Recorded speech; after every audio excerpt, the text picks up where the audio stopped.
Full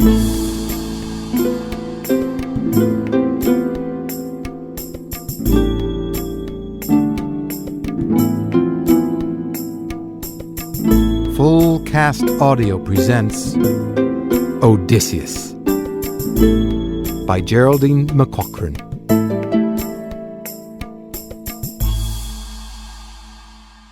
Chapter 1. The Land of the Lotus Eaters.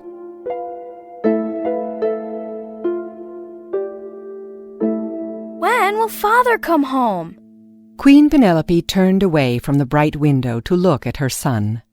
Soon, Telemachus, soon.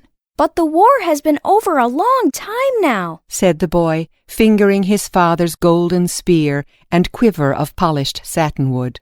Troy is a long way away, the other side of the world-encircled sea, on the far eastern shore. If there are no winds in his favor, his men can only row. It would take many, many months to row from Troy to Ithaca. Telemachus tried to lift the huge sword that stood in the corner of the room, but it was too heavy for him. How much more must the king's sword of gold weigh that his father had worn when he went away to war? Why don't I remember his face, Mother? Child, you were only a baby when he sailed for Troy. The siege lasted for 10 years. I can describe him to you. How his hair curls forward from the crown, how he wears his beard trimmed to a point, how his tan is darker than the mainland Greeks, who never sail between the sun and the sea, and his hair is almost the color of his bronze helmet. Ah, I forget, you never saw his warrior's helmet, or his blue eyes looking out. I can describe him to you, child. But I wish there were someone to describe his son to him, or that he were here to see you for himself. But you say he'll come soon, Mother. As soon as the gods allow. This island of ours, this Ithaca, it's his home. It's his kingdom. And what use is a king without a kingdom, or a kingdom without a king? And her eyes returned to the sea below the palace, to the brimming ocean, whose waves were always arriving, always beaching, on Ithaca's rocky shore.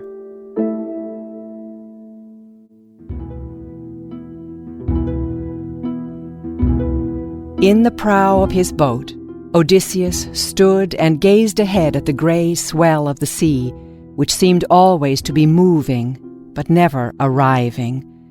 And he longed for the rocky shores of Ithaca, and for his dear wife, Penelope, and for a sight of the sun he had seen only as a baby. For 10 days the wind had torn white spume off the wave-tops. It scudded into the clouds, and mixed sky with sea, so that there was no horizon.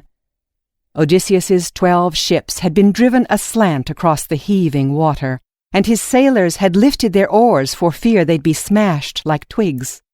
Not even the seamanship of their captain could steer them where they wanted to go, or tell them where the storm had brought them.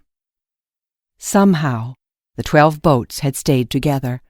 Somehow, none had been snatched down by the sea. And now they were sailing in unknown waters, and the exhausted men lay slumped over their oars. The 12 sails hung in strips, slit from top to bottom 3-4 times, and Odysseus was at the prow of his ship, watching for some friendly sign of land. There, a cluster of birds, rising like ash from a bonfire, hung in the sky over a yellow coastline. Look and praise the gods! There's rest and food and fresh water for you. Lean on your oars and let the first crew ashore be the first to go foraging. In each ship, the oars rattled home between their thole pins, and 44 wooden blades sliced white slits in the creamy ocean.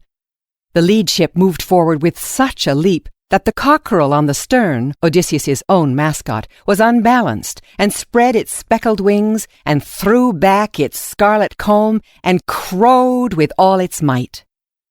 The shores of the island were turquoise where the sea spread transparent skirts over soft white sand.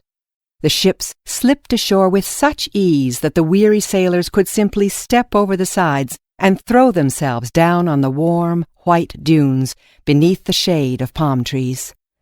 Most fell asleep then and there, but the first crew to step ashore was eager to press inland to find what lay beyond a green clump of palms. Be careful, said Odysseus. Find out what people or beasts live here. They may be unfriendly. They may be frightened by 500 strangers on their shores. Tread carefully. So the foraging party agreed to take care and to return by nightfall with news of the land's people and animals and plants. On the beach, Odysseus lay down and waited. As the sun went down, and the low light poured thick as honey through the sea lanes and dry land pathways, he watched for his crew to return.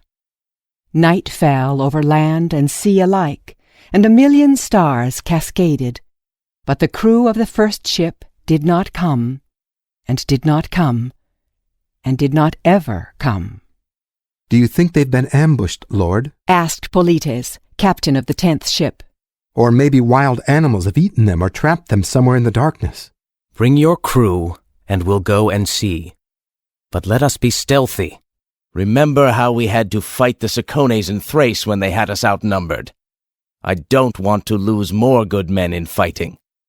So, without helmets or swords to clatter, the second party crept off the beach and inshore, through thickly and more thickly wooded pathways.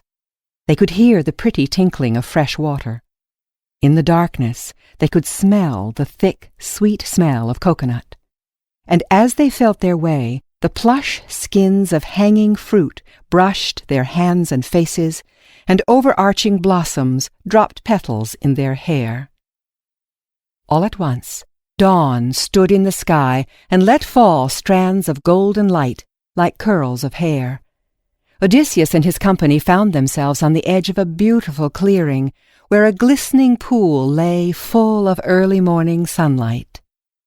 Stretched out on its shores, in their dark and gleaming skin, lay smiling men and women, and in among them, their sword belts unfastened and their helmets full of fruit, sprawled the crew of the first boat. Raucous laughter flew back and forth across the pool, and the light flashed on the rims of bronze bowls piled high with succulent fruit. A girl was picking still more from the overhanging trees. So soft and ripe it was that the juice ran down her arms. She carried it to the sprawling Greeks, who crammed it into their mouths and threw the stones, plop, into the center of the pool. In his hiding place, Odysseus was speechless with amazement. But Polites leaped forward into the clearing and called out angrily, Why didn't you come and tell us about all this? Did you want to keep it all to yourselves? The idle soldiers grinned and waved their hands. The dark-skinned strangers smiled, too, and hurried to bring a bowl of fruit to the newcomers. But Odysseus, who was quick of hand, but quicker still of wit, took the bowl and held it in the crook of his arm, untasted. Stir yourselves, men! We've got a long day's rowing ahead of us! A disheveled soldier flapped one hand at Odysseus. What? Leave our friends here? For what? To heave some wooden hulk over the lousy sea? Sit down, why don't you? Have some fruit.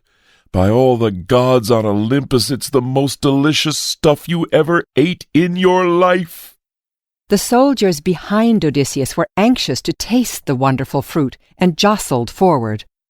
But Odysseus held up his hand and continued speaking in a loud, good-humored voice. Not as good as your wife's goat stew, surely, Stavros. And nothing to compare with the first cup of cold wine your daughter will bring you as you beach on the shores of Ithaca. The soldier picked up another fruit and bit into it and let the juice run down his chin and chest before answering. 10 years we've been gone from Ithaca. My wife will be old and fat by now. My daughter, She'll be married and good riddance. This is the life for me. The man next to him sniggered and scratched his head. I'm beggared if I can remember if I'm married or not.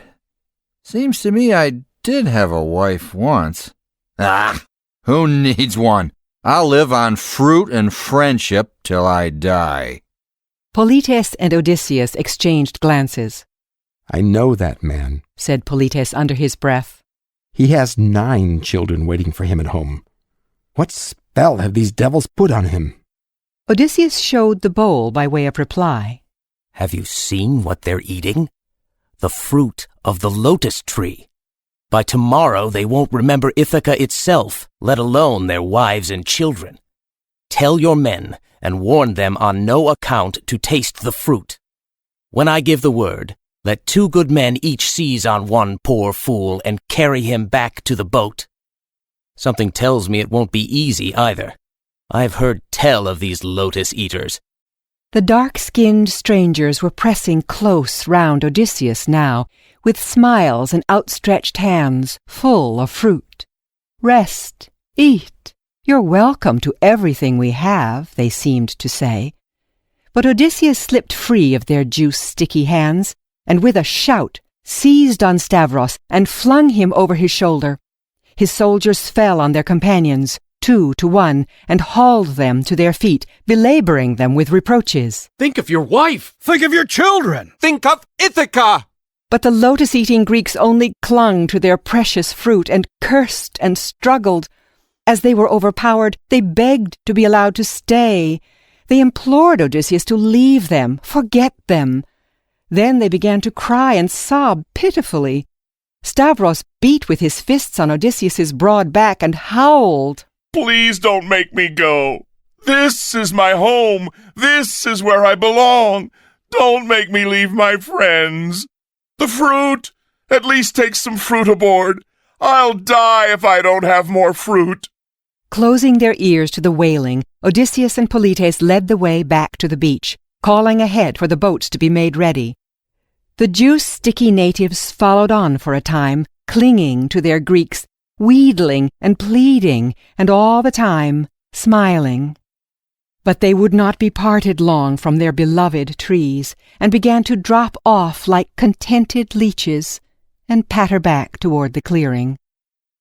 On the shore, 500 men sprang to their feet. Masts were lifted, rooted in the deep sockets of the boats' keels. Sails were raised. Oars were run out.